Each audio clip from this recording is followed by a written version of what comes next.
Hello and welcome to another episode of UKVersus.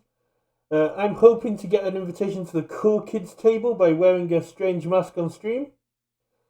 And I'm once again joined by Richard Hates Retro Plumber. Hey, that's not fair. I don't necessarily hate retro. I just don't know anything about it and can't be bothered to expend brain space on it. So maybe I'm indifferent towards retro rather than hating it. But yeah, hi everyone. Welcome to another episode of UK Versus. Obviously, we got a reasonable amount of news to chat about this today. I think we're a little bit early for the ban restricted list that we're hoping there's going to be some entries on. So whether we stick around and sort of find something to waffle about for the next couple of hours so we can sort of live react, I guess. Although I think everyone's over watching Andrew stream at the same time, who's taking all our viewership, goddamn. But you know, obviously that comes with casting on ban restricted day, I guess. But yeah, we got plenty of webcam. With the webcam event over the weekend, there was no point streaming on the Sunday. Everyone being a little bit fatigued, and it gave chance for people to go on. But so we can go into that. So we did have the winter warm up event over the weekend with 156 people, 155, 156 people signed up. Yeah, so a good turnout. Very good turnout. Huge congratulations to Greg Moss being the only UK person, I believe, who made it into the top 8. Yeah, good work, our boy Greg. Obviously, I mean, I say good work, but he did join the dark side and play Ryukyu. And immediately went into the match. I watched a bit of the stream. So Adia, a guy I know, sort of friend who plays from like the what is it? The Gravesend around there, Gillingham area. So like one of Brandon's friends, like one of his playgroup. He got paired round 1 on stream against Jose, who, as we know, took down the entire thing, and like, you know, probably the worst possible round 1 pairing. Especially on the I've played against Adria quite a bit. Adia. I played against Adia a couple of times on the Tuesday events, and they're a very good Deku 4 player. Yeah, Adia plays nothing but Deku, right? He's a big Deku fan. It was before Deku 4 came out, it was all Deku 2. And now I move on to Deku 4. Yeah, really, really nice guy. He judged UK Nats. No. But although he had actually qualified, I think at Bexhill, actually. I think he qualified for one of the Bexhill tournaments. So yeah, someone I see quite a lot of like local tournaments around here. I'd say really nice guy. And yeah, got paired up into Ryukyu round 1. So the finals were Ryukyu versus Mirio with Patrick Toombs, brother of David Toombs of Let's Talk UVS, and Jose Narono of Unfun Stuff. Jose's already qualified for HLC, so he's just got an extra $500 for travel, I guess. He gets bumped up to business class. Well, I think it's a travel voucher, right? You don't have to use it for the HLC, so you could use that next year to travel to an RLE or something along those lines, I believe. You know, I think it's just a travel voucher. It's not a travel voucher for the HLC. Yeah, and so, Patrick Toombs, very, very, very strong player, very, very close to getting their own HLC invite. Some very big names within the top 8. You've got Greg Moss, former HLC player, and came very close to topping our event. Sam Dick knocked him out, which was painful. Yeah, Sam Tate. That would be. Oh, I can't quite see, but yeah, there was some very. It's quite small on my screen, but yeah, some very big names in the top 8. Some really big names in the top 8. I'm not sure whether it's a hard C. I believe he's an Unfun Stuff guy. Again, very sort of known good player. Unfortunately, I've got the stream on, but there we are. Barlow, I don't know the name very well, but I'm sure that's someone who's sort of done well before. Andrew Porat's the name I've heard before. I heard the Edgeshot player was doing very, very well. The Edgeshot deck was sweet. So for most of the day, I was actually watching Chris Smith over from our friends from University Academy. I was watching his stream. He was playing Mirko, and he came pretty close, actually. He got 2 losses and a draw, but I think his stuff was winnable, and he lost to that Edge-Shot deck as one of his 2 losses. His Death Mirko deck was really, really cool. And I know Mike Hardiman was playing Coda, which was... He came very close to qualifying as well with a very strong Coda deck. There's people actively trying to find that list. So it might be a Mike, and just coming out the gates with something weird and wonderful, that's good, and obviously he might. Yeah, it's great. It's great to see not everybody just immediately jumping on the Ryuku train, trying out these other things, trying to find an answer to her as well. That, but the Ryuku was the most registered deck, right? Yeah. Obviously, we didn't really get many overhauls. I think people have said that Andrea said he thinks that overhaul's not a good matchup into Ryukyu, just doesn't do necessarily very well into sort of the Ojuo 2 give stats or throw a million attacks. Overhaul wants a long game. Ryukyu makes the game a lot shorter. Yeah, that's the issue. So when you can string 6-7 attacks and still have 4 cards in hand, then overhaul is not as much value and cannot keep up. Yeah, and there's also a certain amount of new toy syndrome, right? It's like our first event with set 6, so everyone wants, and everyone knew, Ryuku's sort of, it's what, a month into the new format, and Ryuku's pretty much the sole problem, right? You just play 4 of all the good ones, 4 capture, 4 of her foundations, and then 4 of all the other good ones. I don't know if everyone's seen Jose's ridiculous deck tech video he recorded saying he was going to win the event. Obviously, he won the event, and I think everyone's deck would probably be within a card or 2. Probably the most differences between Ryukyu decks being the sideboards. I mean, given Jose's track record, recording that kind of video is fair. I mean, I did comment in Facebook just basically, if Jose signed up to a webcam event, is there any point even trying to sign up to win? If you see his name on the list, yeah. But it came close, right? I mean, I think I watched some of that final. He just bricked pretty hard, but still took him to 3 games. And obviously, Jose was on the play, and you're talking about 2 capture with Duas decks that are just trying to do unfair things into each other, and first player advantage is big. And Ryukyu just saying, actually, that zeroing out doesn't really matter because I'll just do the first one and still give it 4 anyway. Yeah, you just got to bait out that 0 and then go boom, it's still hitting you for 4. Yeah, exactly. I mean, you have to on the first attack, right? Or else you just get, committed from the or is it committed or sealed? I think it's committed from the ultra rare. Yeah, the ultra rare commits out. So. But I mean, there are ways to get around it. But that's well and fair. Speaking of mysterious things that happened over the weekend, we got a letter. No envelope, no thing. Don't know how they found me in Avalon, but this is pretty cool. It's got a nice little crown on the back. No idea where this has come from. No idea what's going on. Okay. I mean, obviously, it must come from someone in the UKVersus community, right? Yeah. It says That Dabi Guy, so I imagine there's something. Someone has destroyed a Dabi and put it in an envelope. This makes me sad. Ripped into pieces. Right. Okay. Is there some sort of ransom note? Looking like it. Says, "Get ready, we are coming," with a nice little point up. This is right. So who's coming? I mean, it's got no envelope and it's got no idea.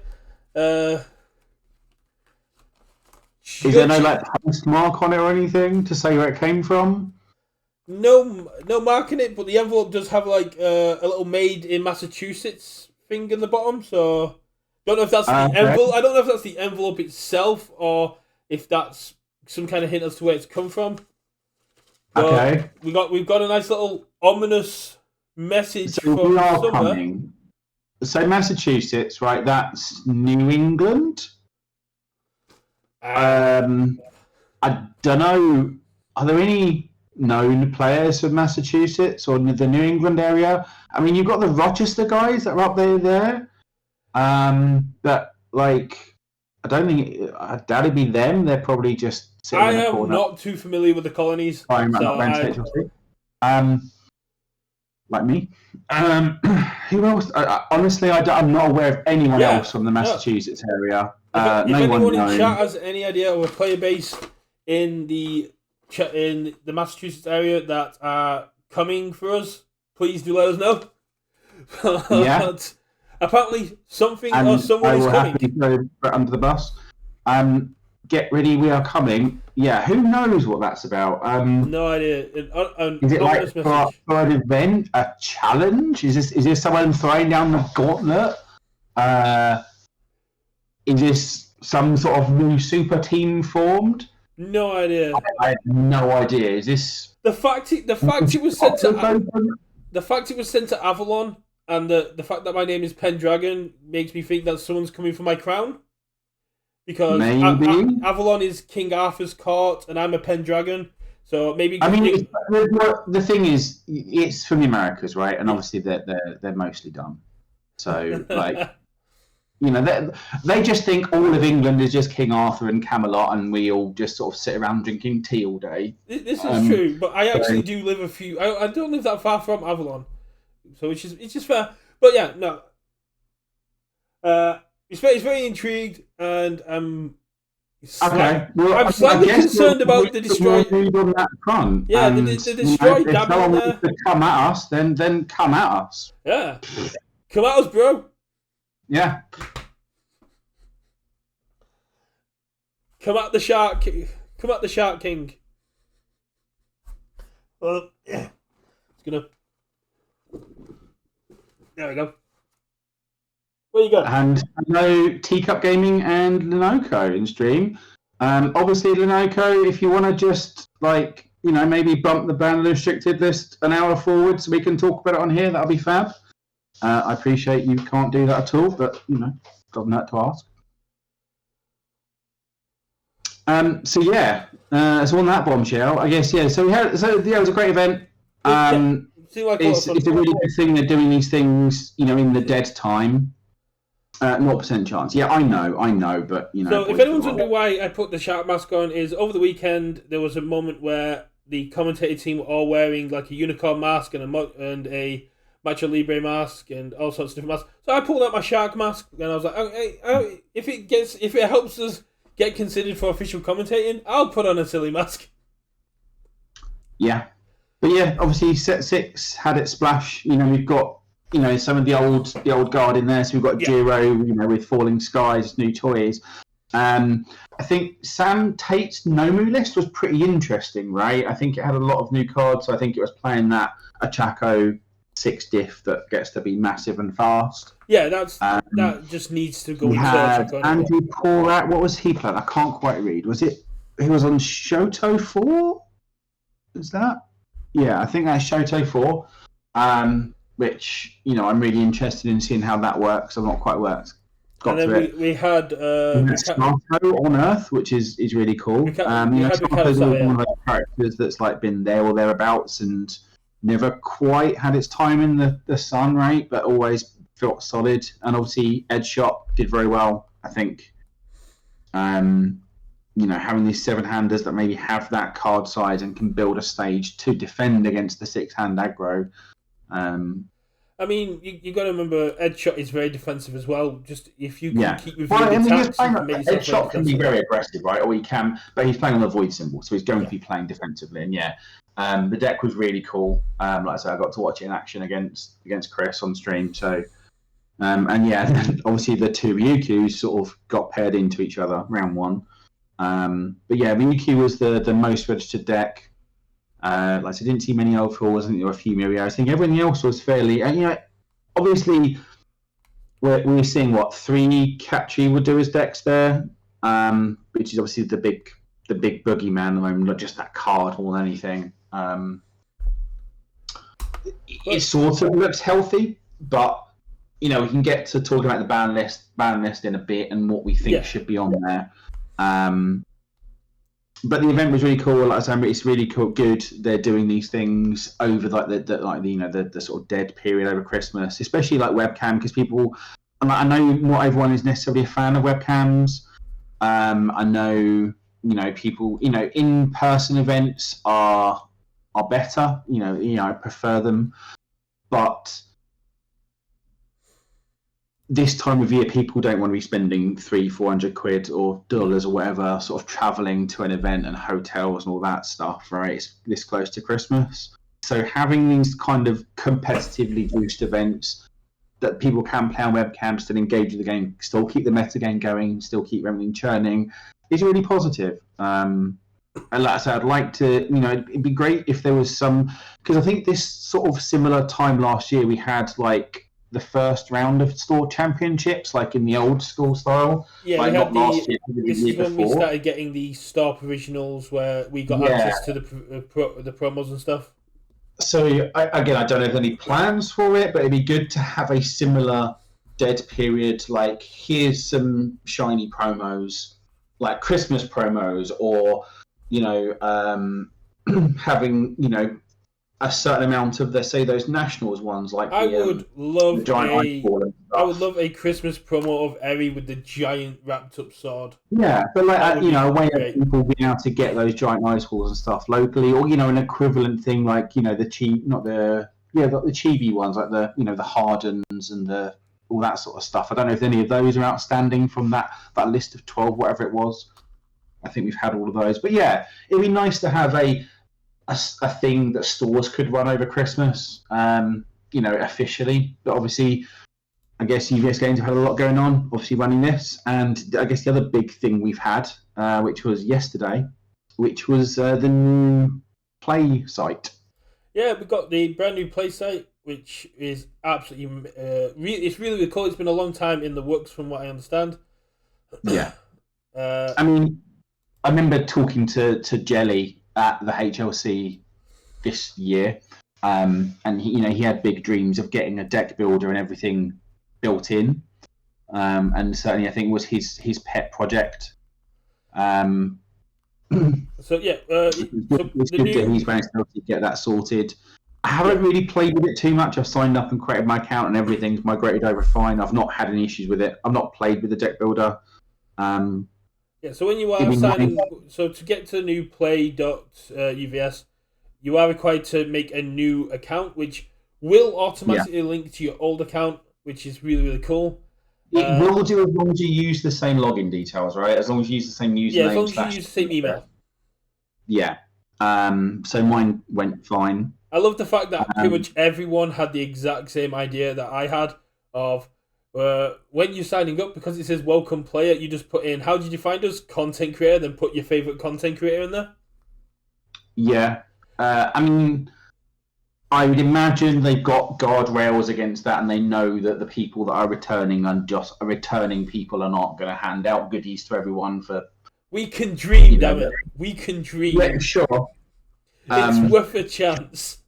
I mean, absolutely. But I didn't think I was a good guy. I'm like, no, I didn't. I think I went through. I think the funniest one is Andrew, who put name Andrew, last name Holder. How did you find us? Content creator Andrew Holder. Yeah.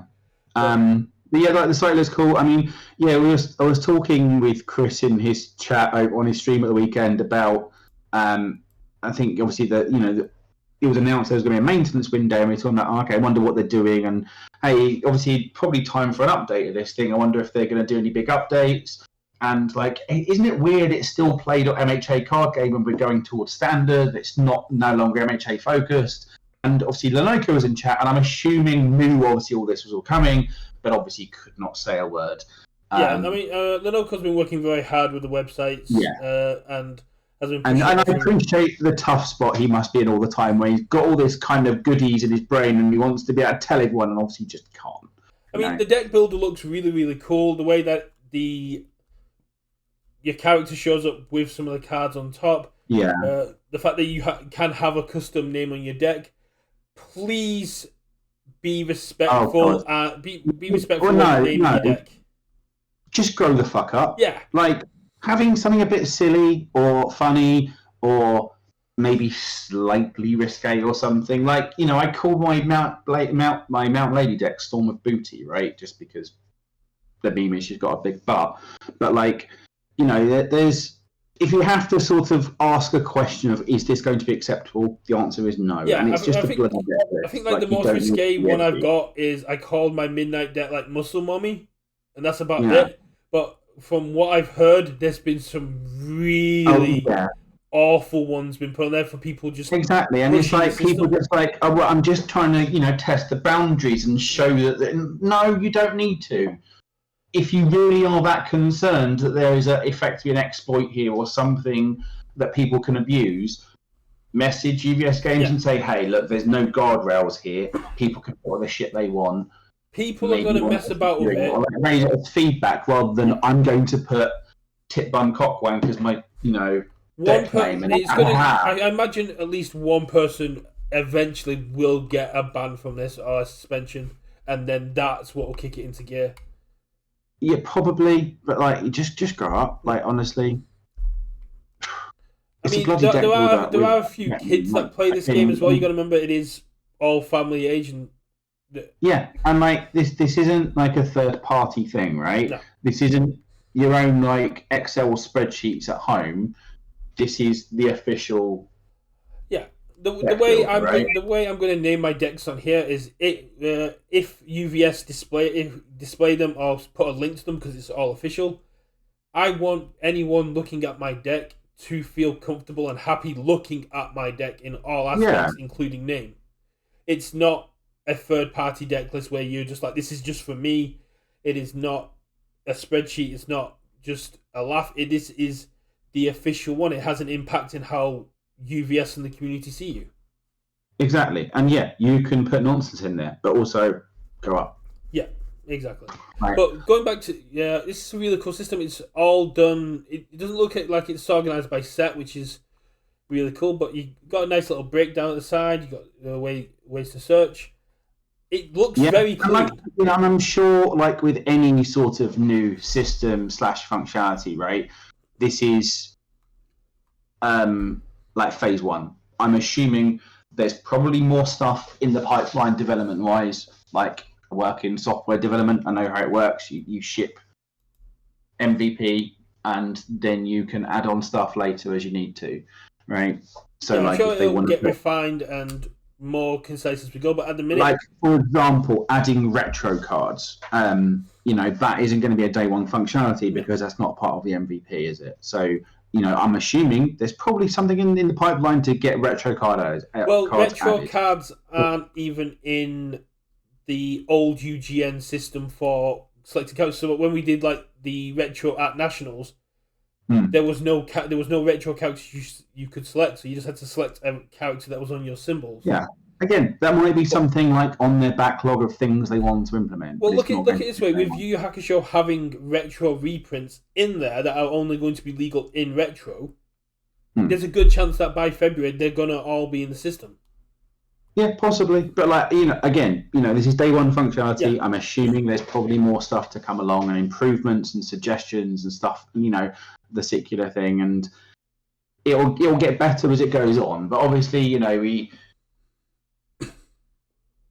obviously everyone loves Ultra, right? Everyone loves UVS Ultra. That's what everyone uses. But it is a third-party site, and one person maintains it, and they do a wonderful job for the community.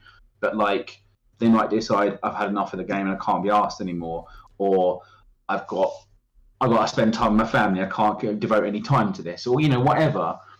Have I frozen on stream? No, possibly. Okay. Sorry. No. Yeah, and so like obviously, UVS Games needed their own option, so it's there as part of their infrastructure of the game. It made perfect sense to have one, whether it was tied into this or what have you. And I'm assuming there'll be optimizations for like mobiles and things like that. Maybe there'll be like an app. Yeah, that's what I was just gonna say. Like, it looks like they have looked at the third-party websites like UVS, like UKVersus cards, and they've taken the best aspects of them because it looks very mobile friendly. It looks very clean and cut with the cards actually being on display in this kind of order. It reminds me of UVersus cards.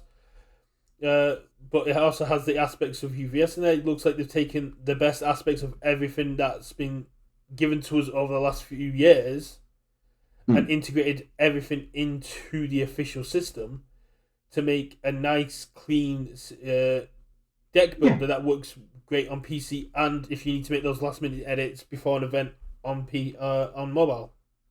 Exactly, and it just means they can, you're not worrying about, oh god, did I update my UVS Ultra list for my deck list for Nationals or whatever. It's like it's all in here, and obviously they can lock things down at certain points once it's submitted.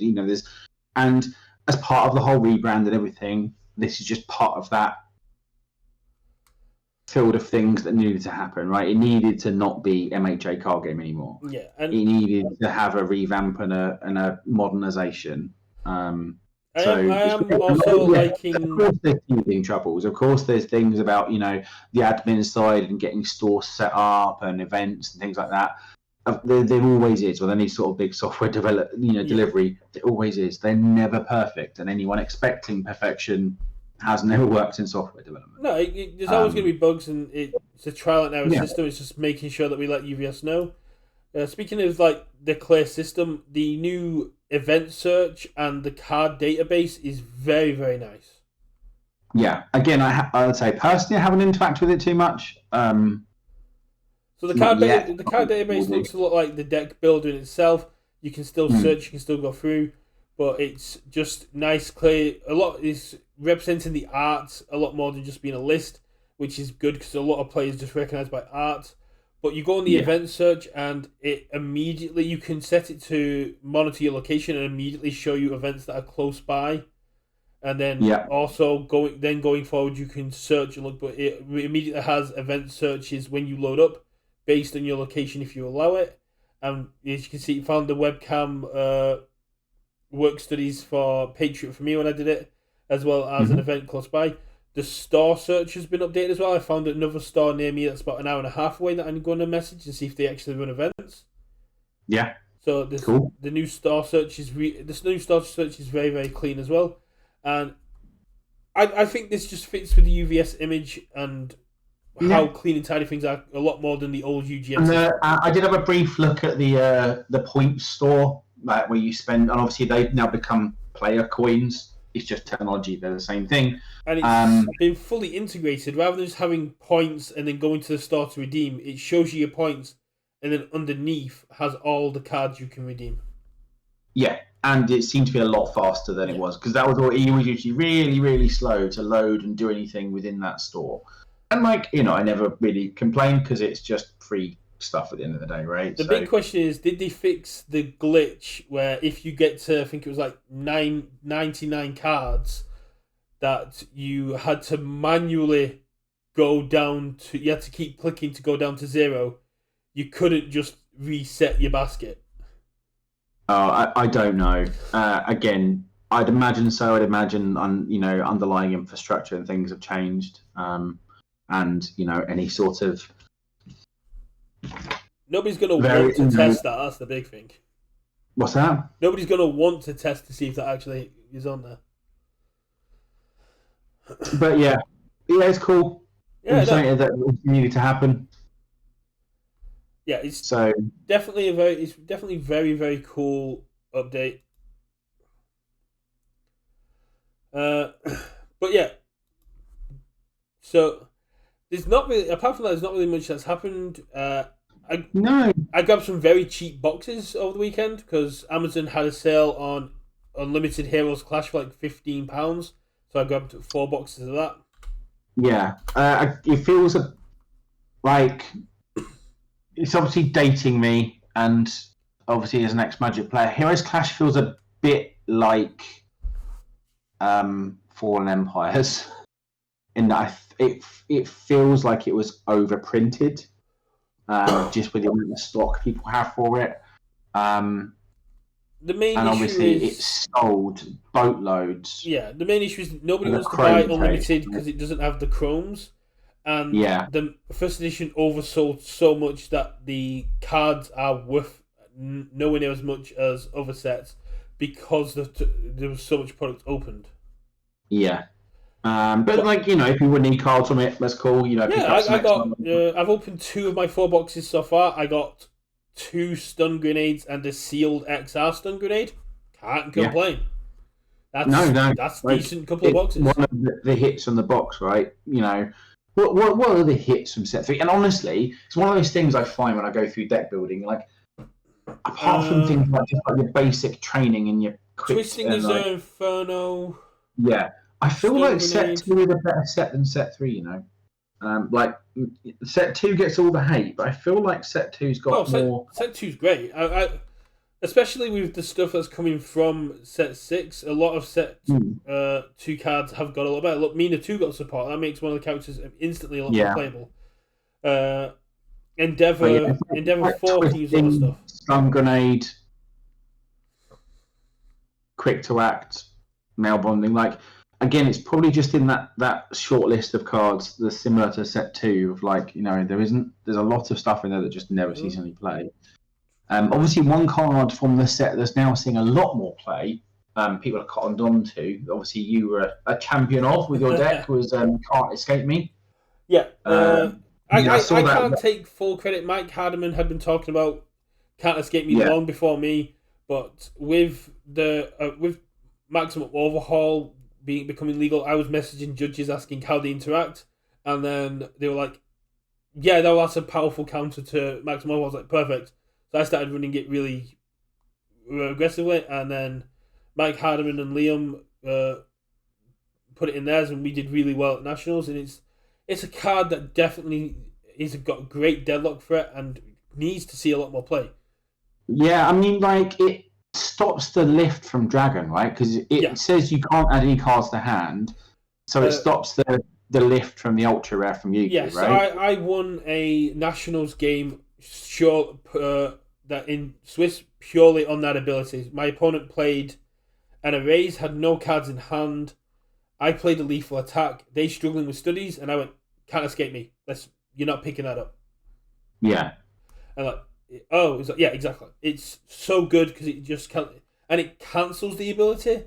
So with things like double jab pummel, it stops them getting the check bonus as well.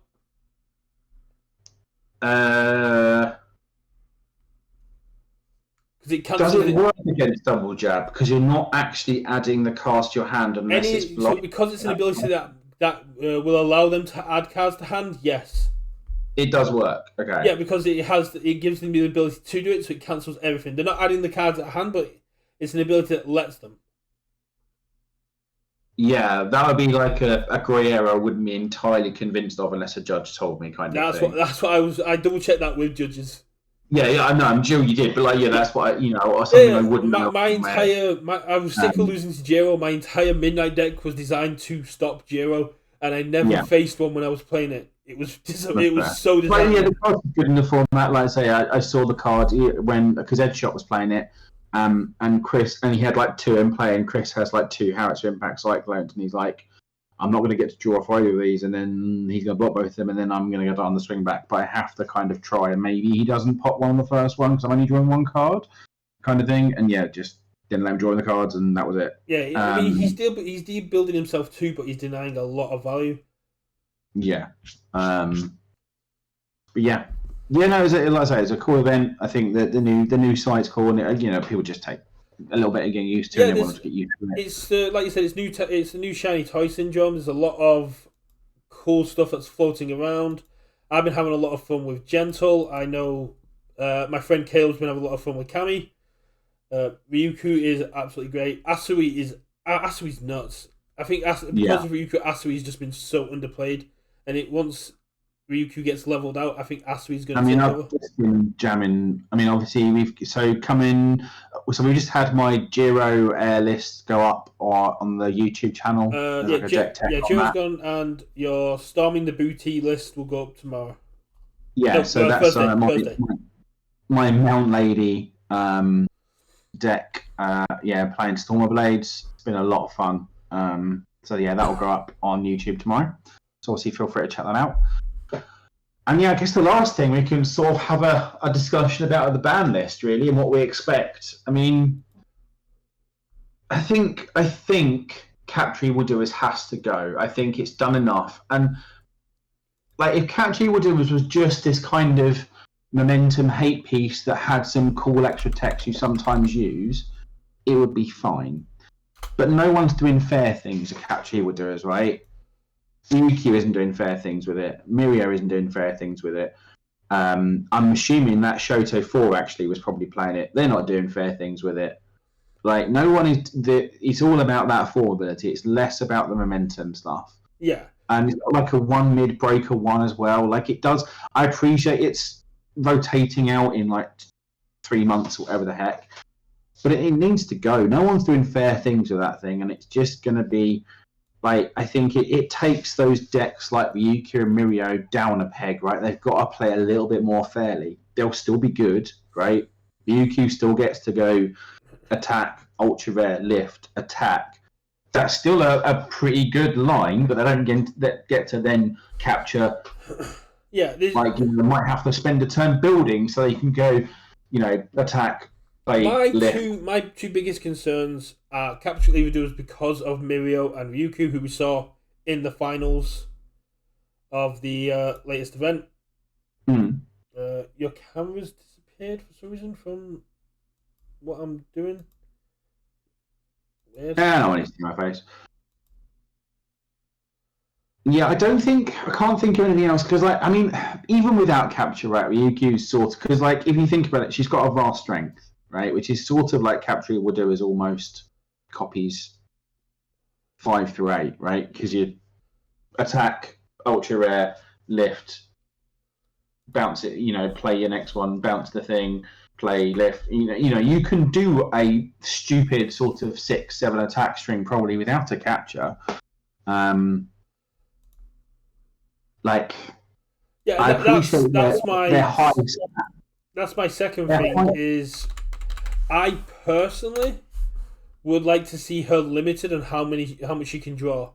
The fact that she has 16 attacks available to her on the all symbol that allows her to draw, even without Capture Evildoers.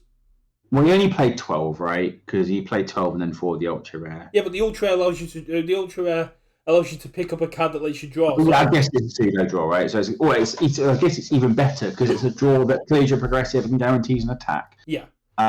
It's a miniature with vast strength as well. You get to pick up again, so you're talking a lot. I think I wouldn't hit her yet, right? So Chris sort of made a judgment call on a showdown block, which meant he ended up losing to the UQ. But he had a good game into it, actually. So the Merkel Foundation that flips an attack after it resolves, there are moves, right? And you can break a UQ without capture, being able to cheat that progressive and just say, okay, you break it to me, cool, capture instead. The best counter to her for me is Thousand Sheep Pierce.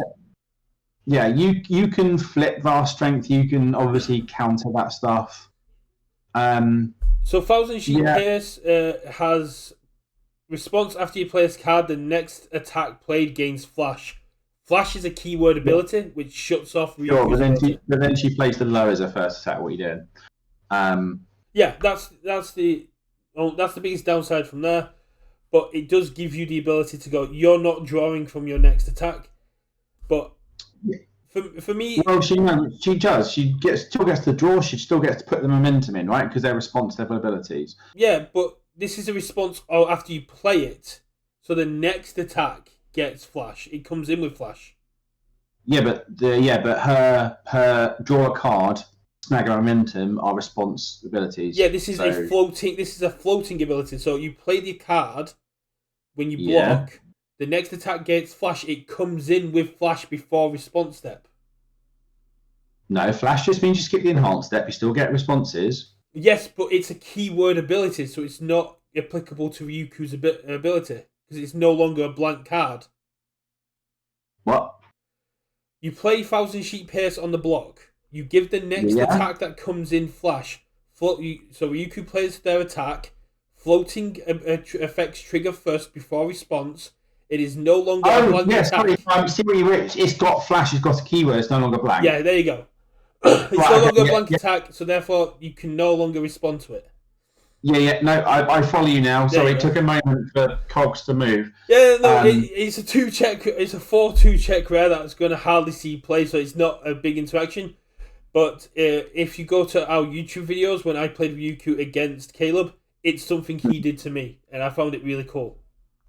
Yeah, so I think there are answers into the Ryuku game plan, whether they're good enough, who knows? But I think she should be allowed to breathe in a format where she doesn't have the main issue is, apart from giving the next attack flash like this, there are no answers that capture evildoers can't play around.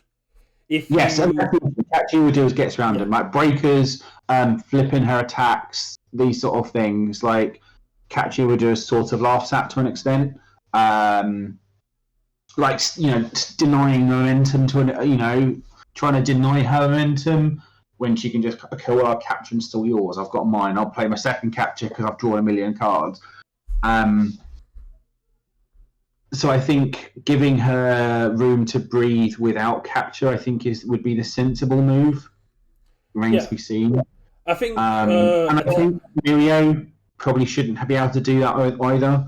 Mirio, Ryuku. I mean, no one should be able to do the capture evildoers thing. It's an unfair thing. The three biggest characters for me are Ryuku, Mirio, and Jiro 2 should not be able to abuse capture evildoers the way they do. Yeah, Jiro 2 gets to do that thing. I mean, she's doing it a bit sillier, and I think it's a lot easier to sort of disrupt and interact with. But again, no one is doing fair things with that card, right? Yeah. No one is doing cool things with capture evildoers. You're either playing it to do broken things, or you play it because you have to stop them, your other opponent having momentum to capture evildoers you with, So, yes, there are answers to capture evildoers, but they're not as many, and you got to see them, and it's just the main issue is to counter capture evildoers, you have to mainboard things like concentrate and stopping for breakfast and ways that interact with actions, and that leaves you vulnerable when you come across decks that are not running actions. But because of how powerful Ryuku is on game 1, you have to reverse sideboard. You have to be running the answers to Ryuku because of how popular she is, and then when you come across a deck that isn't Ryuku, side out the answers. Yeah, and you shouldn't have the main deck your hate like that. Hello, Mirko Main. Welcome to the chat.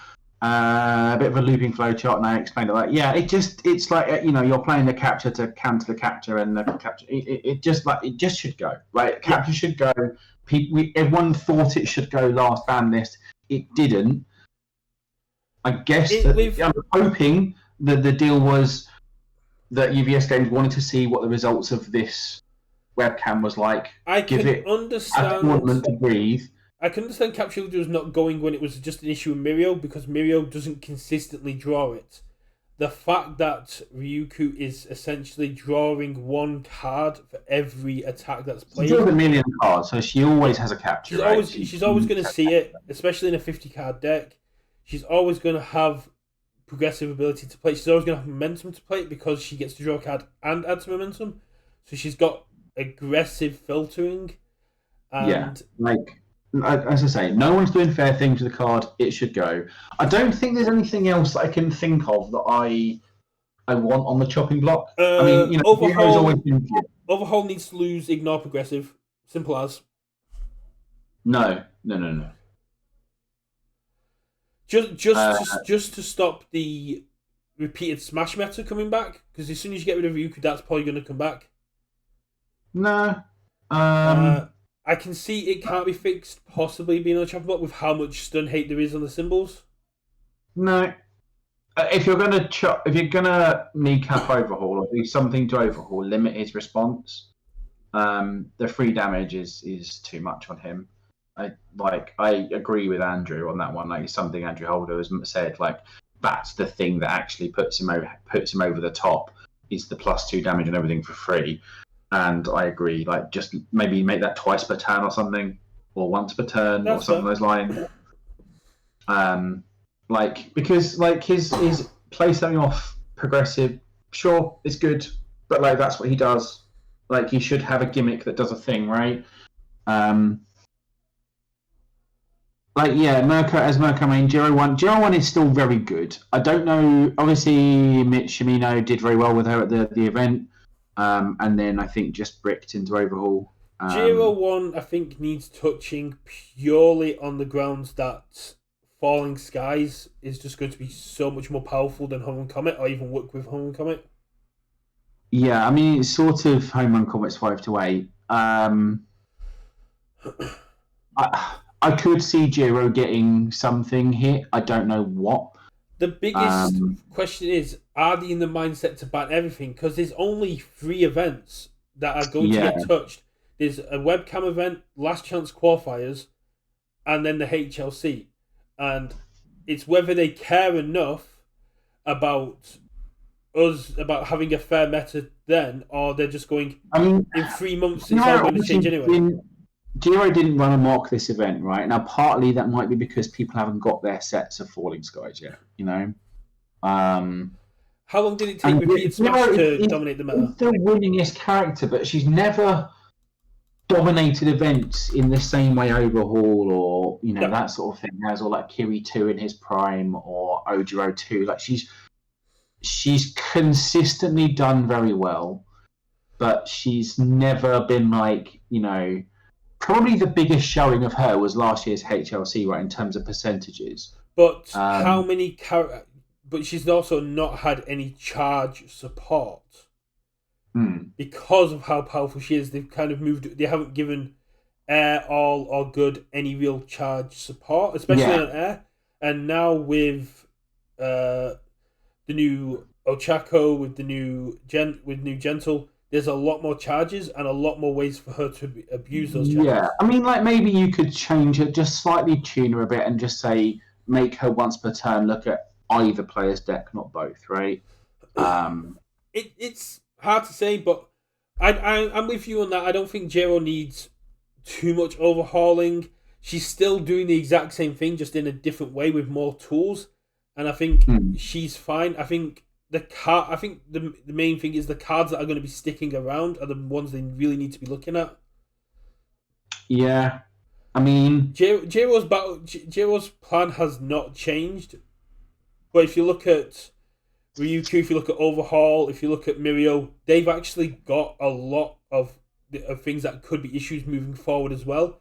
So even if UVS don't want to touch anything before rotation, the HLC, the Winter Warm-Up, and the Last Chance Qualifiers are the only events where Jetburn is going to have an impact on its own, and I think leveling those out should be a priority. Yeah, like I say, I think getting rid of capture is the one thing I do. I don't know if there's anything else I'd change. Like, passing could be on the list, right? Back alley could be on the list. I don't. Back alley and passing have got promo protection. They ain't getting touched, especially since conceivably, yeah. But like, I'm just thinking of things that could be on the list, right? New training method. We talked about that before. That could still be on the list. I could definitely see new training method getting hit, but it also does create a nice sort of leveling. I've seen J-Ro do some fun things with it. I've seen Toga do some really broken things with it. But it's also a consistency thing. You're not always going to have it in your opening hand. I think Ready, Get, Set, Go was one you need to get rid of because of how much it swung momentum in your favour going second. Yeah.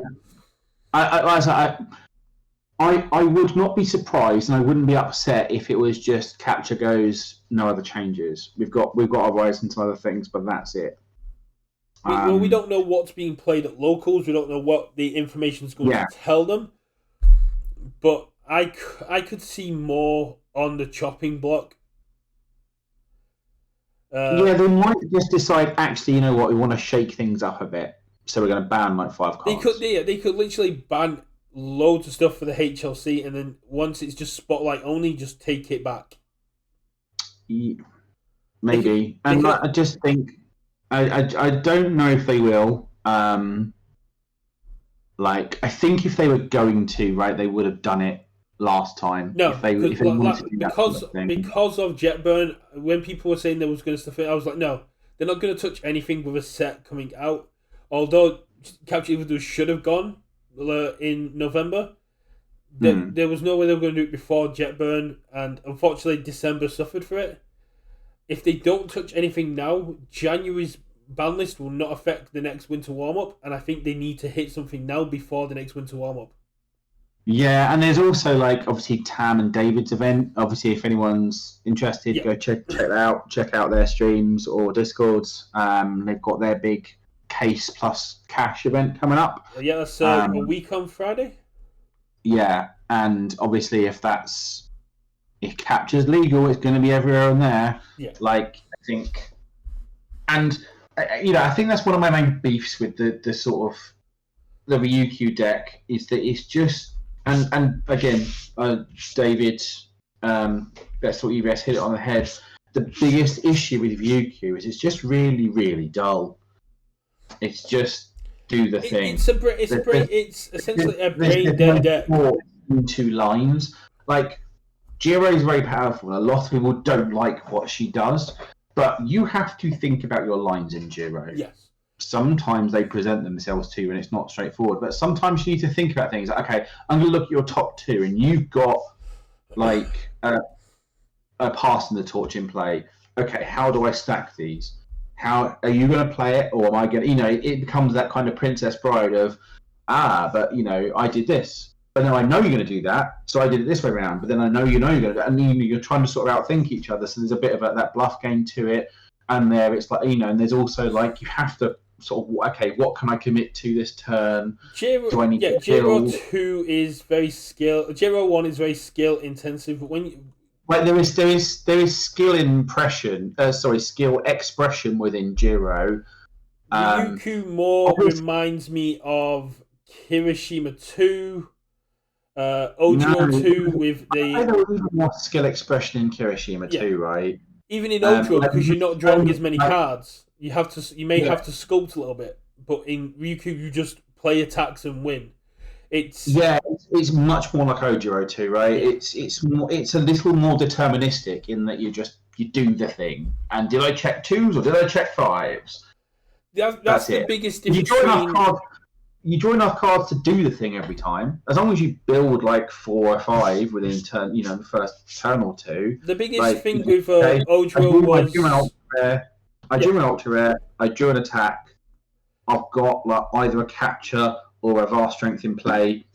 I'm going to draw 17 cards on my turn. I'm probably going to just go for it.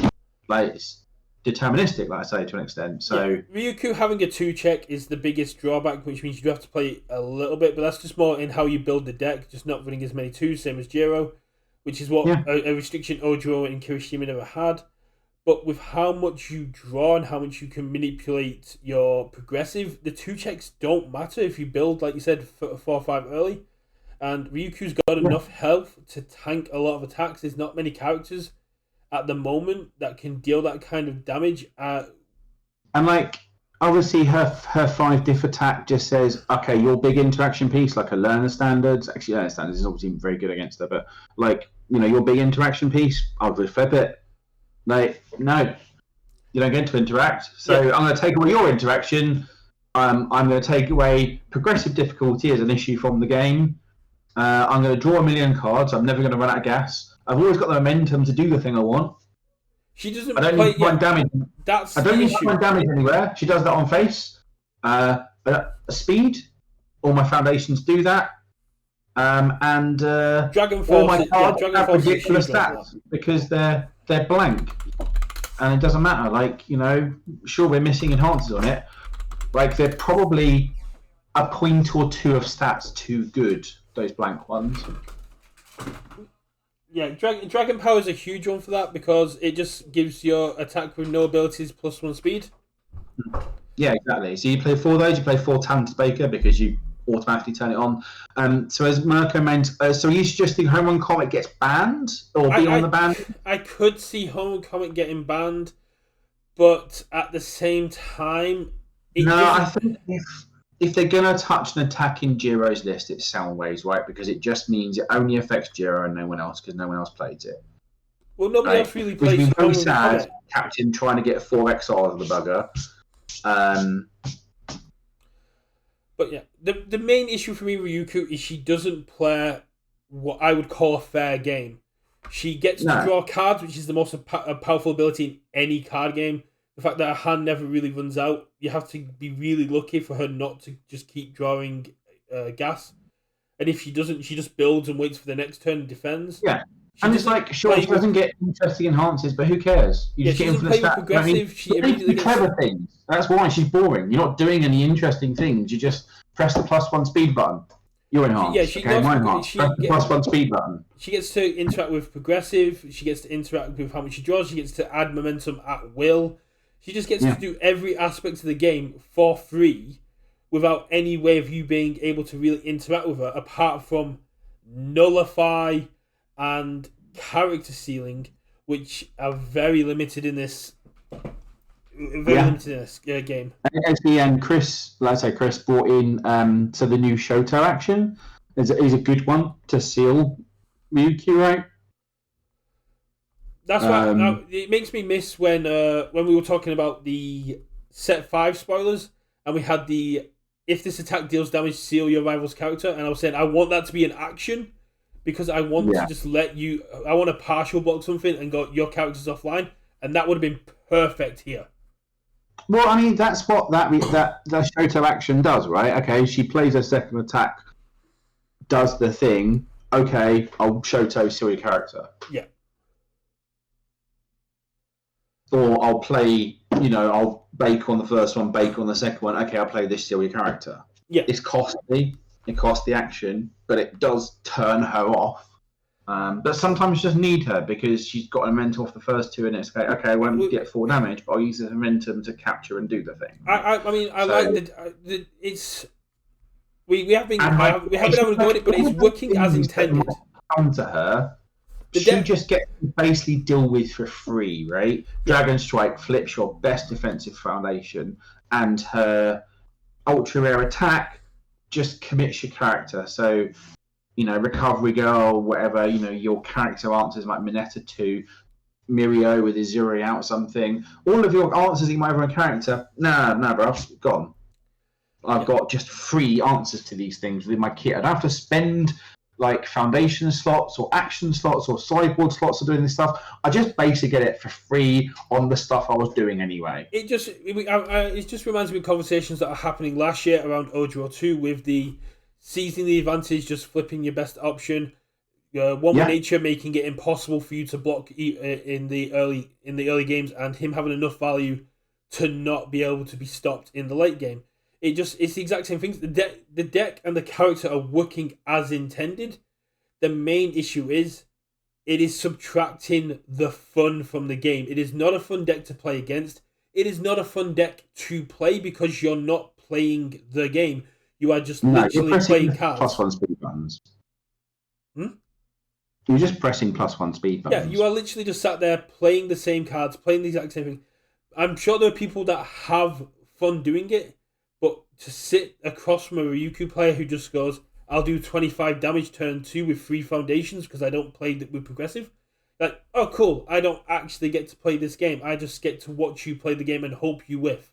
And I'm like, again, moving away from Dragon Lady, Mirio, with Catcher, do the same stupid things, right? He turn 2'd a Nomu. Because progressive isn't a thing with Capture Evildoers. No. I mean, I can't really say anything because I have done the same thing with Dabi 1, but it's a lot harder to do. You have to be able to check really well. You have to let your opponent overextend.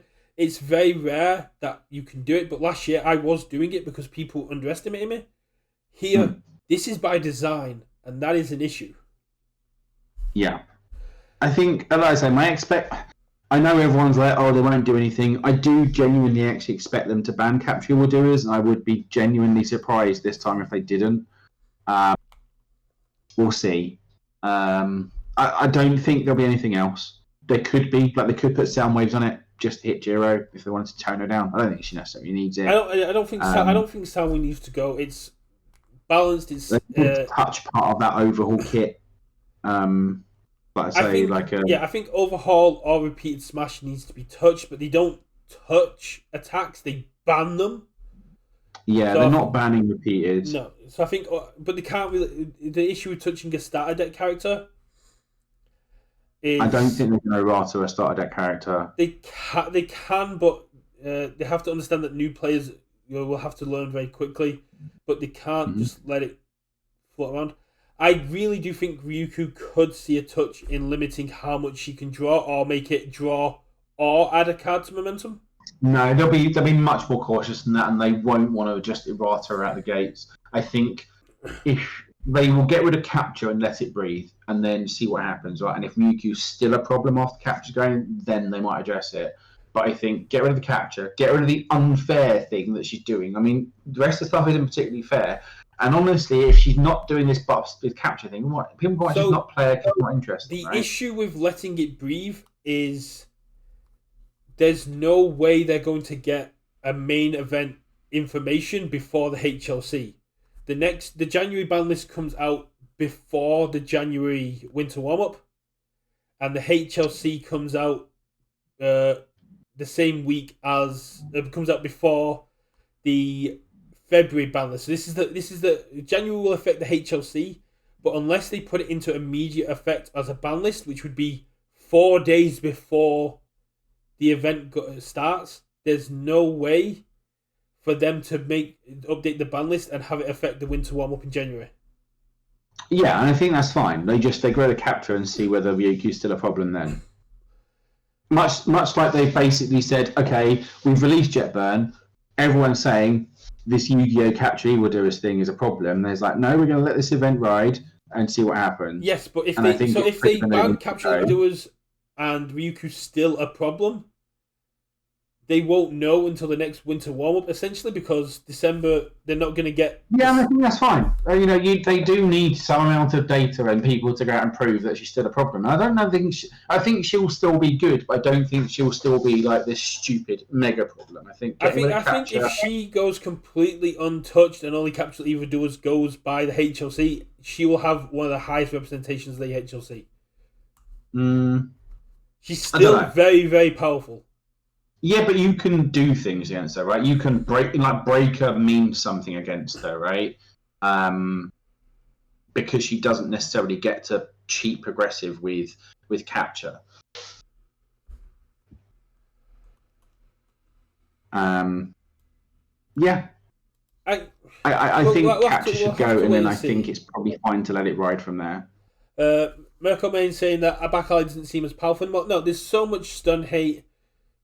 I agree. Like back alley probably isn't going to go, but it's just if they wanted to tone down that sort of earth. Especially now you've got Tasty Riff, which is back alley on crack. I think Tasty Riff is going to be a much bigger issue once Capture Evil Doers is dealt with. Yeah, maybe. I mean, it's got the two, right? So, like, it's you have to sort of tailor your deck to do it, or you're a complete mad lad like one of my locals who plays Inasa with a 1-check, Inasa who needs 3 diff foundations. So we've got 50 minutes to the ban list. Should we have a cheeky game, or should we just keep speculating? Oh yeah, the new Kaminari stun card is just so good. I think still keeping Ari safe might be the best anti-stun card, It is. But on the new Kaminari open up, you've got the new Asui keeping Gary safe on a 1 diff. Yeah. Which is really, really cool. Which I keep forgetting to put into decks because I just keep overlooking it, but it's very, very powerful. If I can... Where is it? Tenacious, after this card is committed due to our effect, ready it once per turn. Problem solving. And it's even got if you discard it from your hand, your next check to play a card gets +1 if you discard it during the hand step. So it's a really good chaos anti-stun card. Yeah, as long as you can use both parts of it, right? Yeah. Especially if you're looking at ones like Asui, if you're looking at ones like Midnight that can get take advantage of it and stuff like that. On air, you've got a lot of on air. You can chuck it on air and water. You can chuck it into the lurkers decks that revolve around reviewing in the enhanced step. I'd say, to be honest, rather than sort of waffling for an hour, we can probably end the stream there, and obviously then we can talk about actually what happened next week. You don't want to go for the live reaction?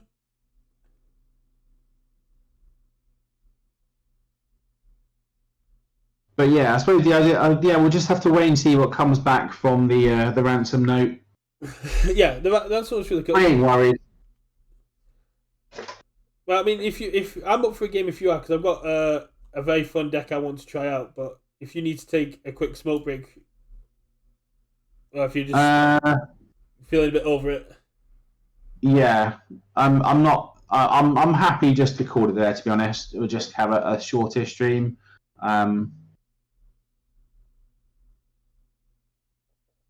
That's quite all right, Mirko.